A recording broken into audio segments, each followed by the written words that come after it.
एक घने जंगल में चांदनी रात के नीचे एक बदनसीब भेड़िया जिसका नाम लूका था, तन्हाई में घूमता फिरता था। सदियों से वो इंसानी राब्ते से बचता रहा था, अपनी फितरत के खौफ से। एक रात इसकी मुलाकात एक खूबसूरत लड़की इलारा से हुई, जो जंगल में खोई हुई और खौफजदा थी। अपनी जिबिलत के बावजूद लूका उसे नुकसान पहुंचाने की हिम्मत न कर सका।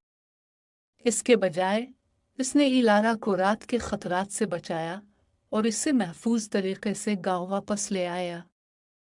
रास्ते में वो जिंदगी, ख्वाबों और तन्हाई के बारे में बातें करते रहे और उनके दरमियान एक ऐसा ताल्लुक कायम हुआ जिसकी उन्होंने कभी तवक्को नहीं की थी। इलारा, जो लूका की मेहरबानी को महसूस कर रही थी, चांद की रोशनी में उसकी असल हालत देखकर भी खौफजदा नहीं हुई।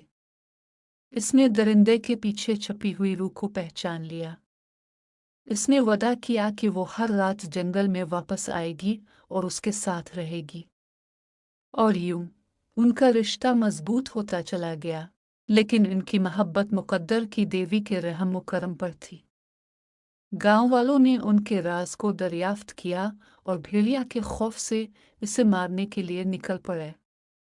जब मशलें रात को रोशन कर रही थी, लूका ने अपने अंजाम का सामना करने की तैयारी की, लेकिन इलारा इसके साथ खड़ी हो गई और इससे अपनी मोहब्बत का ऐलान किया।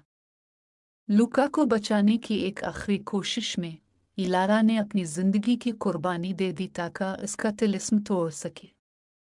इसकी खालिस मोहब्बत और कुर्बानी ने तिलिस्म को तोड़ दिया और लूका दोबारा इंसान बन गया।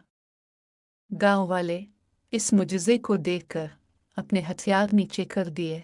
लूका और इलारा, जो अब तिलिस्म से आज़ाद हो चुके थे, गांव को छोड़कर एक ऐसी जिंदगी गुजारने के लिए निकल गए जहां मोहब्बत ने सब कुछ फतह कर लिया, यहाँ तक कि सबसे गहरा जादू भी।